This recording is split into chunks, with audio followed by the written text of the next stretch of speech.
Sa Pilipinas, usap-usapan na nakapagbakuna na laban sa COVID-19 ang mga sundalo. Idinepensa pa yan ng Malacañang kahit pa hindi sumunod sa tamang proseso ang mga bakunang ginamit na panturok.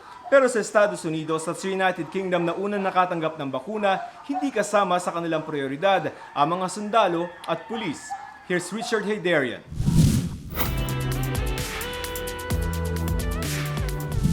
From Prime Minister Justin Trudeau of Canada to Queen Elizabeth II of the United Kingdom, good and responsible leaders around the world have made something very clear.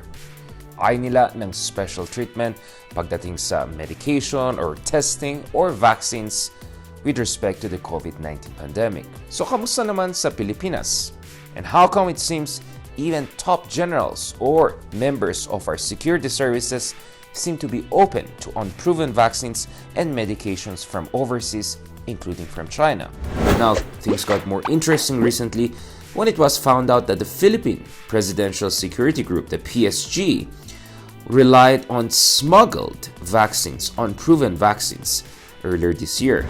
Now, most recently, news came out that certain members of the army have also been given COVID-19 vaccines that apparently came from the Armed Forces of the Philippines chain of command, headed by President Rodrigo Duterte, of course. In a radio interview, Philippine Army Chief Lieutenant General Sobejana said that he could not disclose the military units of this personnel, but he added that those vaccinated included officials and non-commissioned officers. Now, according to Senator De La Rosa, former police chief and staunch President Duterte supporter, yung early inoculation of PSG members with unregistered vaccine was more or less okay and justified. But let's not forget that the issue here is not only the risk posed to our security agencies and top generals by relying on unproven vaccination or medication for COVID-19, especially from countries like China. The issue also here is special treatment.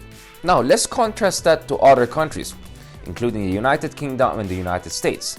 Not necessarily the best countries in management of the COVID-19, but at least countries that are having clear guidelines with respect to who should get the vaccines first. For instance, in the United Kingdom, the Joint Committee on Vaccination and Immunization, JCVI, examined data on who suffers the worst outcomes from the disease and accordingly who should get the vaccines first. Sa United States naman, first, the vaccines should go to the frontliners. In fact, the first inoculation in places like New York was heavy on symbolism. The first one happened in Long Island Jewish Medical Center in Queens, where the front lines of the COVID-19 fight this spring was drawn. So there we have, across the world, it seems the emphasis is on 1. No special treatment for top political leaders or military officials for that matter, and 2nd, prioritizing those who are most vulnerable, not healthy soldiers or military men, but those who are above a certain age and have certain pre-existing conditions that make them very vulnerable to COVID-19. Sila dapat ang ma-prioritize. And above all, we should make sure that any vaccination or medication we give our people, especially the defenders of the Republic, like our military personnel, they should be safe and proven and approved by the FDA and relevant agencies. Ako po si Richard Haydarian. Stand with us. Stand for truth.